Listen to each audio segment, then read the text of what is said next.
What about those red blacks, eh? We're on? There's nothing on the screen here. Okay, good. Okay, good. Thank you. And sorry at home, we don't have anything on the screen here, so we didn't know we were on. But welcome to council, Monday, November 28th, 2016. Called the meeting to order at 7:02 p.m. And as always, we start off with the municipal safety share, and Councillor Gingra is going to share the safety share with us this evening. Okay, so today's safety share is about reducing holiday stress. So there's a few things you can do. The holiday time can be very stressful for people with their shopping and planning the perfect holiday with relatives coming into town or going away for the holiday. So one tip is to know your spending limit. Lots of people overspend at Christmas time, so just make sure you set yourself a budget. Don't spend more than that. And don't buy gifts that you're going to spend the whole year trying to pay off. To help you do that, you can give something personal. So you don't have to give an expensive gift. You can make sure you call someone out of the blue. You can write them a note. You can make something that costs a little bit less. Make sure you keep organized. So you can make a list with your of appointments you need to do, a to-do list, events you have to do. Another tip is to share the tasks. Doesn't all have to be on your to-do list. Delegate. If you've got kids, they can do some of the help for you. And another one is learn to say no. So it's okay to say no. You don't have to go to every event. You don't have to do everything at the Christmas holiday. Make sure you're saying no if you're feeling overwhelmed. And last but not least is to be realistic. If you're one of those people that have family problems and you're feeling really stressed out about being at a family event, it's okay to leave early, go to that event, and then if you're feeling the pressure, it's okay to just set your limits at those events and go home or go to your next event. Good. Thank you for that update, and hopefully everybody has a great holiday without no stress. Okay, any addition or deletion to the agenda this evening? I'm going to give a quick verbal update on the NOMA board meeting I just attended. Anybody else? Nothing? Okay. Hearing none, I do have a motion here. That council hereby accepts the agenda for Monday, November 28, 2016, regular meeting of council as circulated or amended. And I'll just kind of rotate between Councillor Gingra and Councillor Debussy. Moved by Councillor Gingra, second by Councillor Debussy. Any questions? Hearing none, call question, all in favor? Carried, thank you. Okay, any disclosure of interest? Hearing none. I have a motion here that council hereby adopts the minutes of the regular meeting of council that were held on Monday, November the 14th, 2016, a closed meeting of council held on Monday, November 21st, 2016, is circulated or amended. Moved by Councillor Debussy, second by Councillor Gingra. Any questions of those minutes? Hearing none, I call a question, all in favor? Carried, thank you. Councillor Lake and Councillor Fox are over at the high school awards tonight, so that's why they're absent. Okay. We have a delegation this evening from the Marathon Public Library Board, and Becky Johnson is going to come down and give us a quick overview of what's happening over at our library. And none of the other ladies want to come down and share the excitement with you? Okay, come on down, Becky. Thank you, yeah. Speak loudly into the microphone. Thank you. Good evening. Good evening. Thanks for having us. Great. Once a year we try to come down to the council chambers to just give you an update on what the library is doing and what we've accomplished. It's time for budget also. So it's just one of those things that we have to come in and say what we'd like. Doesn't mean we're going to get it, but we appreciate everything that we do get. Just a little update that we did come in the spring and ask for an additional $15,000. That money has been put to good use. We're now open 2 evenings, Tuesdays and Wednesdays, and we did take the recommendation of council and we opened on Saturdays. We didn't know how it was going to go with Saturdays because for a long time there was nobody or one person, and it was we were really wondering what would happen with it. However, it has picked right up as of the fall, and we have to come back and say you guys were right, and we're really encouraged with what we are seeing for Good. Numbers. Good. Staff members have changed, so we have a new library assistant in Heather Sutherland. Corinne Johnson is our part-time library aide. Melissa Jeanette is our new, it's a YAP student, which is Youth Access Program student that we do have funding for. And Rebecca Russell is our library page. So we have had some turnaround in staff, but it has been a very good turnaround, and we're really excited with the people that we have on board. Okay. For budget, we're requesting another 150,000. We know that we were tabled 135, and we did come in the spring and ask for the 15,000. That money is being put to good use. It is all used up every year. With that $150,000, we do secure another $50,000 in grants. And this has helped us to offer the programs to seniors this year and also to improve youth programming. We did receive donations from the Jean Matchett family. We did receive donations from the Marathon firefighters, the medical clinic, and Canadian Tire for our makerspace. So the medical clinic has even donated the computer systems. So it's not costing us any more money, but we're able to improve our programming with the donations that we're getting. Also, we did finally finish our strategic plan, and we did email those out to everybody. We're pretty impressed with what it's looking like for a first stage plan, and we hope to be able to improve on it as we go. With that said, we're just, we've submitted our budget to Chuck, and just looking for any questions or comments from council. And like I said, we do appreciate everything that you do give to us. Okay. Well, thank you for that, Becky. If council, do they have any questions right now? Councilor Debussy? No? Ingram? No. I have a couple, but it's more of a comments and questions. And I think when you know that council re-evaluated the process at the library and looked at the $15,000 added back into the budget, was a big part of it was the additional hours of operation, which is the evenings and the weekends. And as you just said, and I'm glad to hear that you see numbers both in the evenings and on the weekends are enhanced. That's the idea, was to promote the facility to be utilized by most residents in the community rather than just through the daytime, right? So I'm glad to see it's working. As far as the $150,000, obviously this is not the meeting to discuss the budget process. We will look at the budget as always and make sure that the municipality is going forward in the right direction with our financial wherewithal. And hopefully we don't have to look at your facility and make any cuts. I can't say that for sure and certainty right now, but obviously we'll look at the overall budget and see where we're at. But it's encouraging to see that your numbers are up and that the facility is being utilized. And that's the number one goal, right?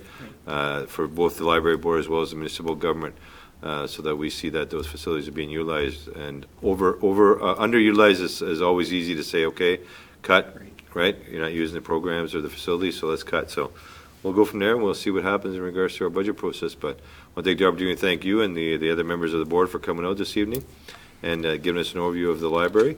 And we would encourage you to continue to have open dialogue, not only with Chuck and Daryl, in regards to your financial needs and your administrative needs, but coming to council and talking to us on even a semi-annual basis if there's any issues over there. If not, love to see you once a year. Thank you very much. Great, thanks you, Beth. At least once a year. Yeah, thank you, and have a good night, ladies. Thank you. Thanks. And you're welcome to stay. We will.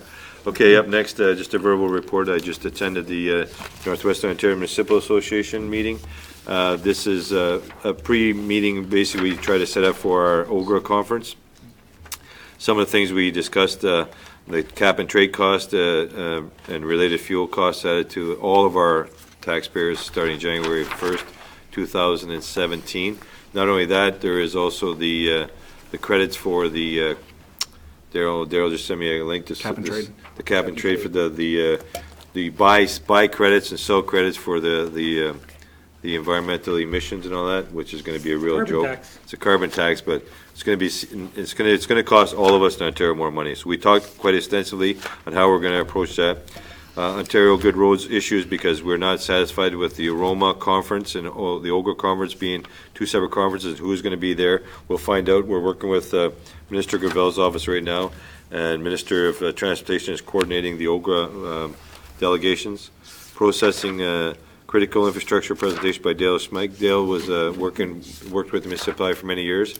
He's retired now, but he's also doing presentations. So he wants to get back on emergency preparedness type awareness for all municipalities, and just to let him know, because if I don't know, council recalls, I attended in Ottawa at Iron Prior about the emergency preparedness. It's a really good learning tool for all council, and he hit the nail on the head by saying that most councils, only the mayor is really fully understanding of the emergency preparedness binder, because councils have it, but most councils not. It's not critical. It's just most councils, because they don't go to the meeting on an annual basis to do the tabletop, they're not familiar with their emergency preparedness binder. So it's always good to have that discussion, so everybody's aware of the binder, what's in the binder, and there. Councilor Lee? We do attend the town's emergency preparedness every year. Which is coming up in December. Which Yeah. we are required to do, so at Yeah. least we have that. But he was relating, but a lot of councils, it wasn't pinpointing any specific council. A lot of councils are not aware of their emergency preparedness process or their plan. So it's a good tool to have, and just being aware and doing those tabletops. And of course, there was a membership levy discussion, because NOMA is faced with financial shortfalls. And it's not that it's an increase going to be relatively big to any one municipality. The problem is the numbers are not jiving. MPAC's numbers and the actual numbers of residents in our communities, they don't jive. So we're hopeful with the long form being done through the census that we'll have better numbers. And we all know our numbers are all wacky. So with that reflects directly on NOMA's levy. So, for example, the City of Thunder Bay is 90,000. Well, the City of Thunder Bay is sitting at the table going, we're like 115. They know they're 10 or 15,000 under the impacts assessment on the roll, but that's all that NOMA has to go on in regards to the levy fee, so stuff like that. NOMA's presentation on the AMO Health Task Force, this was discussed, and we're talking about, there's a prime example of the healthy kids, but it's also dealing with the rural part of our province and the health needs and the different health needs that we face in Northwestern Ontario. Annual conference sponsorship, and this was brought up for there's a higher demand and a cost for those sponsorships. So we're looking at that and having a better presentation for that. Save on Energy as well, and that was Kathy that came and did a presentation that Brian said he just talked to. Kathy came to the municipality last week on Friday. I met with myself and Brian and the hospital, talked about opportunities for different programs within the energy saving through Hydro One. Then, of course, the firefighters, it was a very contentious issue with AMO firefighters and paramedics going to all calls, and the costs we're not affected right now, but in municipalities with firefighters and paramedics on full time, it's becoming a very huge cost to municipalities, and it's going to get worse before it gets better. Then, of course, we go through our normal ministry regional discussions with our ministerial reps. Then we got the issue tracker, and NOMA always has updates on each one of these. Northern Policy Institute's energy and endangered species, non-urgent patient transport, social housing and poverty, forestry, Ontario Municipal Partnership funding, School of Medicine, impact assessment issues, infrastructure, mining, nuclear waste management, and intercity bus transportation, multimodal transportation, railway taxation. And then we just talked, and there's going to be more presentation on this on the CAO working group. So it might be some more work for you, Daryl. But it's an opportunity for all 37 municipalities to have more dialogue through their administrative level. So maybe it's not just always meeting, but more dialogue as a group. So Norma is trying to set that up. So Norma DeGale from the City of Thunder Bay is trying to set up that. So it was a good meeting. Any questions? Hearing none? Good, thank you. Okay. Report on the Active Living Center Recreation Complex Study. Daryl. So thank you. As part of the town's 2016 budget and corporate strategic plan, the development of a functional plan for a new active living center and recreation complex was included. Public participation is an integral part of this project, and in an effort to collect as much feedback as possible, 3 open house sessions were held in September. In addition, feedback was able to be submitted online or at Town Hall. In total, the town received over 230 submissions from community members and stakeholders. Based on the public feedback from September, the following key findings have been compiled. A pool, arena, and theater should be the key components in a new facility. A facility for all ages is important. A central location enabling people to walk or bike to the facility should be considered. A facility that has multi-purpose space that can offer year-round programming and activities. Seating capacity for larger events. Healthy concession and food options. Adequate parking for larger events. Accessible hours of operation, and prominence in the business and public corridor. In addition, 93% of respondents supported the idea of constructing a new facility, 5% did not support the idea, and 2% were undecided. The summary consultation report will be made available to the public via the town's website the week of November the 28th, which obviously is this week. A second round of public consultation will take place in January 2017. A summary of findings, potential building sites, and block diagrams will be presented for public comment at that time, which will inform the final report, which is expected to be complete and presented to council and the public in Q1 of 2017. There are no financial implications with this report, and this report is submitted for council's information and questions. Thank you. So thank you for that report. Is there any questions of Daryl in regards to that? Councilor Debussy? Yeah, after the public consultation, yourself and I met with the consultants, and we went over one of the things. And one of the key ingredients I'd asked that they consider, and I don't see it in this one, and maybe it'll be in the second intake, was the allocation of space for the library, given the parameters of where they are right now, and the central location, if it's going to be a community center, what it is. Will we see that in the second phase of operation? Yeah, so what you'll see in the second round of site selection, and keeping in mind it's not detailed site design, is the block diagram. So what the block diagrams will do is not necessarily identify space, i.e. this is the library space. It'll identify space that would be large enough to house a library within the facility. At that point, that's what the block diagrams will look like. That'll go to council and the public for further feedback. We'll refine that documentation and drawings. So basically, it's a square footage. That's correct. So in that regard, this is the document, as you stated, it would be on the town's website as of today. So it's first thing tomorrow morning, so people can go in and check it out. When you have the public consultation process, and we've held them here in the past, and it seemed kind of congested because you look at diagrams and sites and maps and, are you looking at a different location or are you going to have it within the town hall? No, so what we're likely to do is probably either utilize the lobby of the complex or the multipurpose room at the complex, but we'll have it there. It'll be not so much a formal open house where it's set times. It'll be a revolving open house over 2 days with the opportunity to meet and discuss and provide comments, as well as the opportunity online as well. We'll make the drawings available online. So the whole point of the process is to gain as much feedback as we possibly can. So we'll provide a number of avenues and hopefully hit the highest traffic areas in town. Okay, Councilor Bush. And considering that's the users or eventual users of the group, or the facility, it seems fitting that it be at that location, right? Okay. Earlier this evening, prior to us going on the camera, we had the opportunity to meet with Naomi Giuliano and Elise Ranches to discuss Healthy Kids program and the charter for the Healthy Kids program within the Northwest and the Greenstone area. And Ellie made comment about how this facility would tie right into the opportunity for healthy youth in our community. And we know that, if you have a good recreational facilities, whether it's a new facility or the existing facilities, you'll have more participation within your community, and not only Marathon, but attracting members from throughout the district to the community for the healthy lifestyle. So it's good to hear that, and there was support from the Healthy Kids and the charter of the Healthy Kids program, and we'll continue to focus on the diagrams and the information gathered over the next several months. So we'll get the information on the times and the dates for the public sessions as soon as we can, I guess. Yeah, there'll be ample opportunity for the public to participate, and we'll certainly have those out well in advance so people know the dates and times. Good. And by all means, if anybody wants to come in and talk to the town and talk to Daryl about this document, by all means, take the opportunity to drop in. Okay, thank you. A report on the town of Marathon management for non-union salary administration policy. Daryl.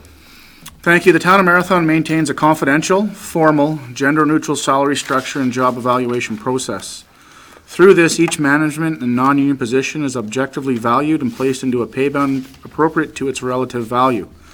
The salary grid shall be maintained annually based on the rate of inflation applied by the Government of Canada and/or market value. Maintenance of the salary grid refers to an increase to the entire grid implemented in response to shifts in the economic climate which affect wages in general. Maintenance assists in keeping wages competitive and in keeping the earnings of employees relevant to increases in the cost of living. The other key component of the strategy is the merit factor, which will come into place when a position reaches the final step of their respective pay band. An audit of the wage structure will be conducted at minimum every 3 years. The audit shall include a comparison of wages in key jobs to the wages in competing organizations so that salary policy regarding competitive position can be examined. Administrative application of the compensation strategy is the responsibility of the CAO. Any material changes to the approved strategy must be approved by council. The CAO will review the compensation strategy and market positioning with council yearly.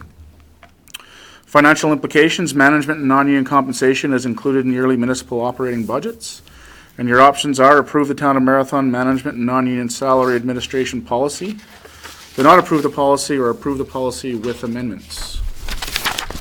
And your administration recommends that option A be selected and that the Town of Marathon management and non-union salary administration policy be approved as presented, and further that this policy be included in the town's policy guideline manual.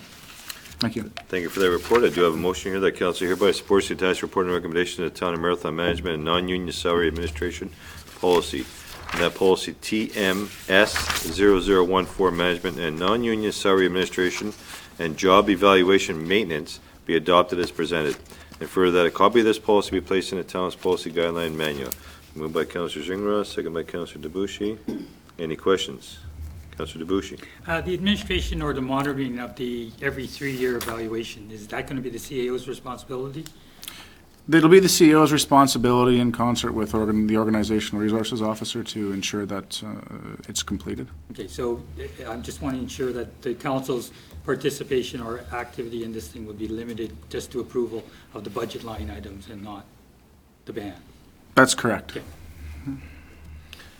So, good point, but another question in regards to that. So in 3 years, you review the policy and the band is out of whack. Is that something you would discuss with council, or you just where you review the policy and say the bands are out of whack, we've got to adjust the band so that we do another complete comprehensive review of that? So really, every year the strategy will be reviewed in whole to ensure that it's still competitive. Every 3 years, and I won't say it'll be a completely formal audit, but there will be an audit that'll be undertaken to ensure that our increases, which are most likely going to be, cost of living increases or CPI, are keeping pace with the market. And, that the adjustments will be made for all bands. Right. That's the way that our strategy is structured, is that you can't unilaterally make one change in the structure. It's contingent on making a change within one band, which affects the rest of the bands to keep that separation within the agreement. So those changes will be easy to implement and easy for council to see, and ultimately at council's purview to approve them. Well, of course, and at the end of the day, we're only concerned about the actual dollar amount of that. It's the administrative process that you deal with in regards to those bands, correct? Correct. That's Thank what I you. wanted to ensure. Yes, Yes. thank you. Any other questions? Okay, hearing none, I'll call a question. All in favor? Carried, thank you.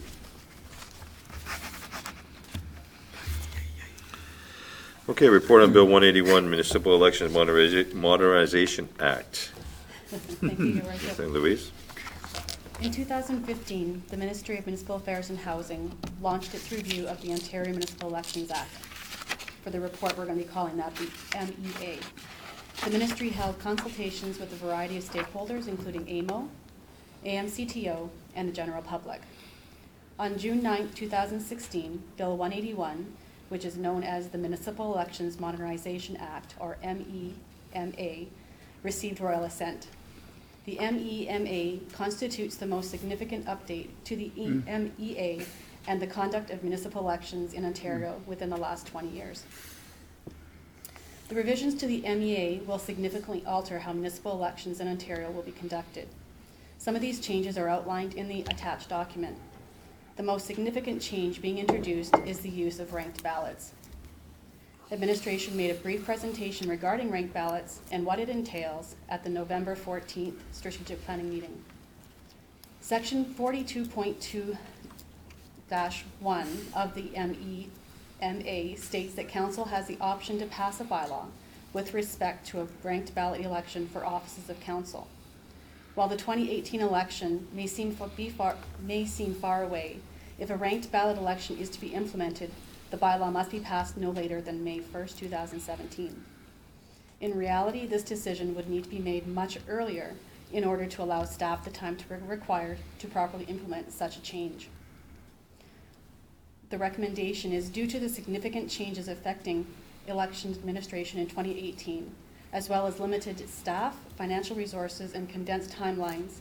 Your administration is recommending not to implement a ranked ballot election for the 2018 election, and that council maintain the current first past the post election model for the 2018 municipal election. Members will find additional background information attached. Thank you for that report. I do have a motion here that council hereby supports the attached report recommendations on Bill 181, that the Municipal Elections Act, the Municipal Elections Modernization Act, and further that the council maintain the current first past the post election model for the 2018 municipal election. Moved by Councilor Debuchy, second by Councilor Zingrao. Any questions of that? Councilor Debuchy? I'll just make one comment here. Without having electronic tabulation, it is impossible to do this by hand from the explanation we got and the presentation we got. The other issue is we don't vote for ward system councillors. I mean, it's all voted at large and one mayor seat. So I understand why we don't see the need to adopt it. Has there been any interest in either electronic tabulation or alternate sources, which this also includes under the MEA Modernization Act? We went to mail-in ballots last year. It didn't result in the increase or huge increase of, I'll say, votes cast, although it did, I'll say, provide some access to some people who were out of town. Are we planning on maintaining that mail-in for the next election? So ultimately, it's a question for council. We're administration is certainly happy to explore alternative options and bring a report back. I think if you look at some best practices, some municipalities have tried electronic voting, I think with limited success. I don't think it's had the effect that many people envisioned, which was you'd get a larger voter turnout. That hasn't happened. What it does provide is an alternative, flexible opportunity to cast a vote. So if that's something council wishes administration to review, we're certainly happy to do that. We do have time before the 2018 election to bring those options forward, putting ranked balloting aside. Okay. Yes. So, go ahead, Councilor. Just to that, what I fully support moving aside the ranked ballots, but I would like to get, with council's permission, or if so advised, administration, to have a report of what other municipalities, did anyone have electronic balloting? I mean, basically, a telephone/online voting system. Was it there? Were there results or beneficial results, or that kind of information? And is that something that would be explored in Marathon? And that's what I would like to see, maybe a report, if the rest of the council would agree, that if we find if there were other alternatives that may have been successful. So with that being said, obviously, we'll take the opportunity to have our deputy clerk investigate a bit over the next several months to see if, I think Greenstone did the last election with electronic and telephone, so we can find out from Mark and their clerk to see whether or not there was a success or not. Absolutely. And what kind of hurdles they experienced. Yes, for alternative voting, actually, we don't have to actually pass the bylaw for Yeah. alternative voting until late 2017. Right. Yeah. So, but because we're we're more than likely not going to approve ranked ballots. Okay, this is an opportunity because it's come up to maybe explore the other alternatives because we have the time frame until 2/18. Absolutely. So with that being said, we'll encourage you to do some background and maybe bring a report in May or something, March, to identify what the hurdles were, if any, with Greenstone. And then from there, we go forward, look at whether or not we look at that. And, we can do it in May or June of 17 to identify whether or not we want to do that or go back to the old polling stations at the Lakeview Community Center. Okay? Thank you. So with that being said, I'll call a question on this ranked ballot system going to call a vote. All in favor? Well, we're basically staying that we're going first past the post. We're getting rid of the rank. Yeah, So you got to vote for. So in favor Yes, for that's right, first past because the first post, past- keeping the way, okay. I didn't know how to read it. I'll reread the the motion. motion, just so we're clear on it, okay? That council hereby supports the attached report and recommendation on Bill 181, that the Municipal Elections Modernization Act stays, and that further that council maintain the current first past the post election model for the 2018. Glad you explained that because we all election. enforce the ranked ballot system. All in favor? Oh, yes. Thank you. So whether it's electronic or by visiting the Lakeview Community Center, will be first past the post. First past the post. Thank you. Scared me there for a Okay. The look in your eye kind of indicated. I wasn't voting for the electronic one right yet, Kel, thanks. Councillor Debussy likes the idea of the electronic one, so we'll investigate it, for sure. I think you required us to investigate it in 214 as well, so we'll do another investigation, see how it went. Okay, with that being said, you have a motion here for check runs, and the following check runs be approved for payment in the amounts: accounts payable of $670,071.84, and payroll in the amount of $154,174.54. Moved by Councillor Gingras, second by Councillor Debussy. Any questions of those check runs? Hearing none, I call a question. All in favor? Carried. Thank you.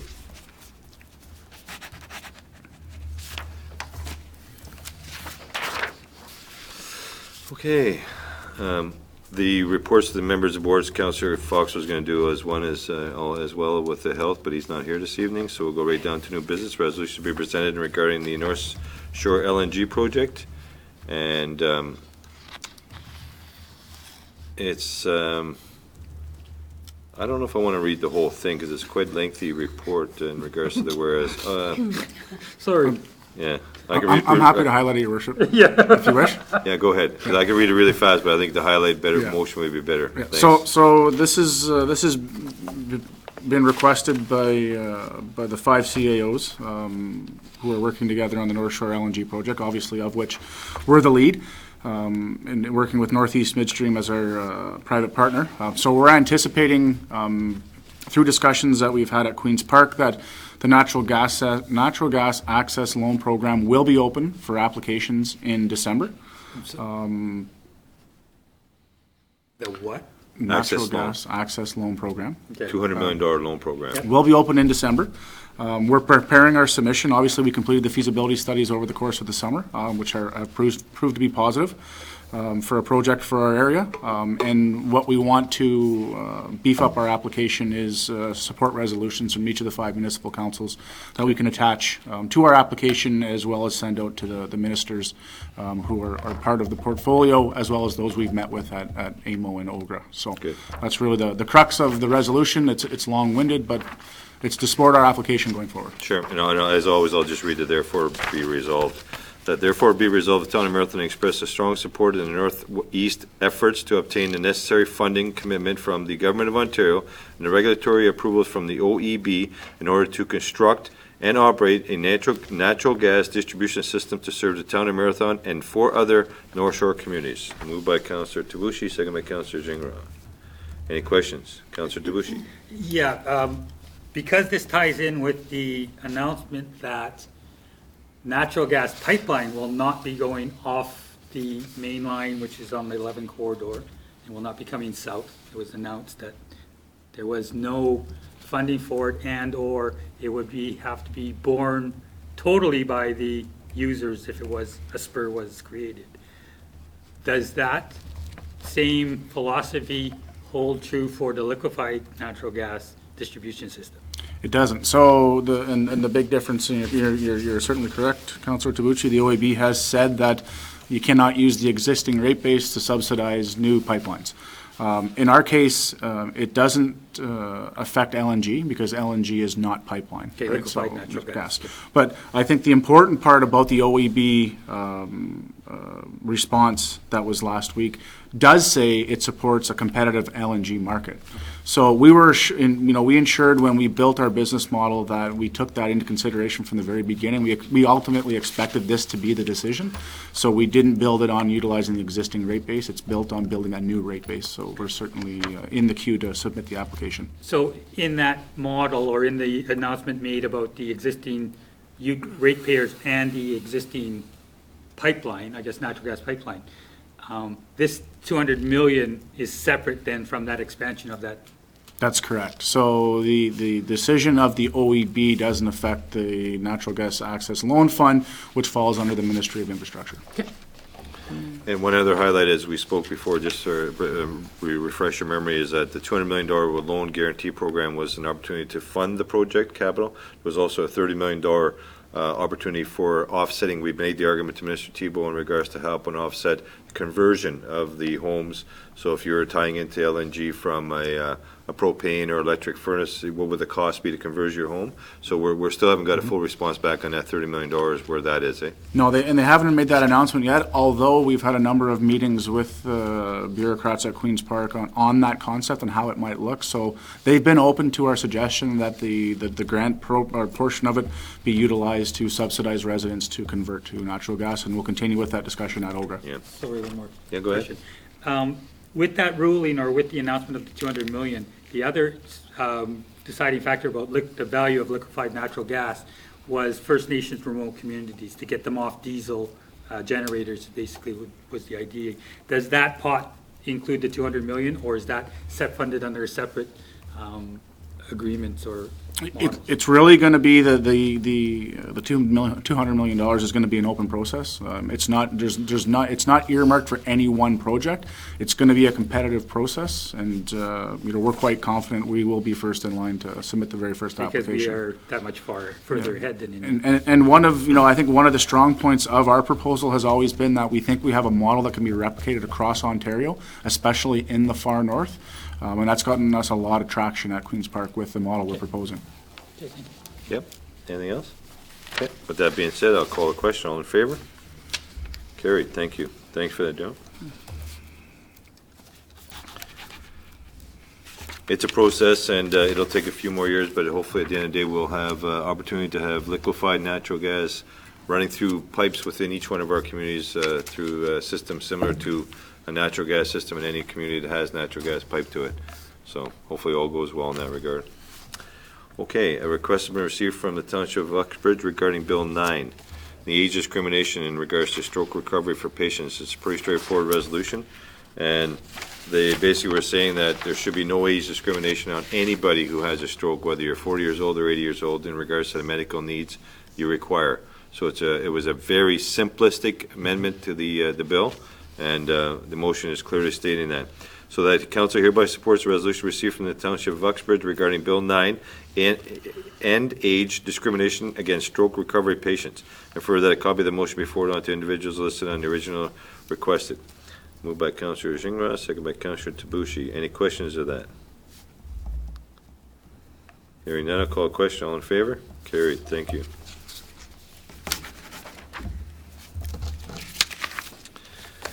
Okay. There was a October 16 Emergency Services Monthly Report was received. No questions on that. I want to take the opportunity here this evening to recognize achievement from our CAO, Daryl Skorczynski. And I just want to read a little note. On behalf of Council and the staff of Town of Marathon, I would like to congratulate you on achieving your Master's Certificate in Municipal Leadership Program in the following public sector advancements: achieving operational excellence and essential skills for municipal managers. As well, we appreciate the fact and the effort and dedication you have shown to the community to attain a certification, Daryl, and we're very proud of your accomplishments. Thank you very much. Congratulations. Good stuff. Thank you very Thanks. much. I certainly appreciate the opportunity provided by council. Good. Thank you. Okay. Next, we have a couple of announcements prior to the adjournment of this meeting. And of course, as you all know, the holiday train will be coming to Marathon this week, as normal, over beside the Curling Club, December the 1st at 12:20. So you can take the opportunity to come down and enjoy the entertainment. Hopefully, it's going to be really nice. Thursday might be a little windy, but no snow and no cold if it stays like this. Dallas Smith and the Odds are the entertainment this year. And of course, always take the opportunity to bring on some non-perishable items to the event and help donate to the Marathon Food Bank. Town staff annual Christmas staff meeting luncheon prior to that. Of course, we have an annual gathering with our staff to discuss the year's activities and moving forward for the new year. Take the opportunity to thank our staff for the great work they do over the year, and have a little lunch and kind of just talk about things, and then head over to the actual train and take part in the actual holiday train activities. This starts at 10 a.m. So the recreation complex will be closed as well on Thursday, December the 1st. And the Port Hope Poolers, please note that for this day only, 9:30 to 10:30 a.m., Aquafit, The 10:30 to 11:30 a.m. family swim and 11:30 a.m. to 1 p.m. length swims will be canceled for the Thursday, December the 1st. There'll be a lot of notification over at the rec center for this as well. And of course, the town hall will be closed for that little bit of period of time as well to recognize our staff gathering for that day. Parks and Rec office and porthole closure was as part of another activities in regards to the porthole pool will be closed the evening of Friday, December the 9th. The 6th to 7 p.m. public swim will be as the length swim, and the 7th to 8th will be also canceled. Regular hours will both resume Saturday, December 10th. Christmas office closures. The town office will be closed 11:45 p.m. on Friday, December 23rd. AM. And 11:45 a.m. Did I say what did I say? 11:30. Oh, Does that say PM? no, it's 11:45 a.m. I said p.m. So we'd be really late at night for coming over here to do business. But anyway, thanks for that. 11:45 a.m. on Friday, December. Sorry. I'm going to restart that, okay? Because Tecumseh. yeah, thank you, Ken, thank you. The town office will be closed 11:45 a.m. on Friday, December 23rd, and reopen on Wednesday, December 28th, and we'll close again at 11:45 a.m. on Friday, December 30th, and we'll reopen again regular office hours on Tuesday, January 3rd, 2017. The recreation complex will be closed December 24th, 25th, 26th, 31st, and January 1st. Bag tags will be made available at a number of various locations throughout the town during these closures. And just a little heads up, if anybody's buying bag tags, I know that there's going to probably be a fee charges coming forward. Get on top of the bandwagon before it goes up, because it might go up this year. We don't know that yet, but just a fair warning. Winter parking winter parkers and restrictions. Effective November the 1st to April 1st, of course, there's no parking on municipal streets from 2 a.m. till noon. Some exceptions may apply. For more information, contact your Winter Road. Refer to the Winter Road Maintenance Bylaw number 1592.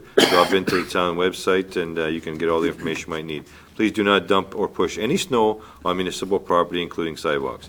Hunting restrictions, no hunting or discharging firearms are allowed within the town limits and includes the Shack Lake and airport areas. If you require more information, please contact Bylaw Department at the Town of Marathon during regular business hours, 229-1340, extension 2250, or by email, bylaw@marathon.ca. And of course, 2017 dog license early bird special, effective through December 31st. Cost for a dog tag is as unaltered dog, 15, regular price 20. Altered dogs 10, regular price 15. Great deal. Drop in and grab your dog tag. There is no charge for seniors 64 years of age, but must still register your animal. Tags can be purchased at the town office during regular business hours, 10 a.m. to 4:30, Monday through Friday. Thank you for that. Prior to going to adjourn this meeting, we're going to an in-camera meeting to discuss labor relations and employee negotiations. So I want to take the opportunity to thank everybody and adjourn this meeting at 7:45 p.m. Thank you and good night. All in favor?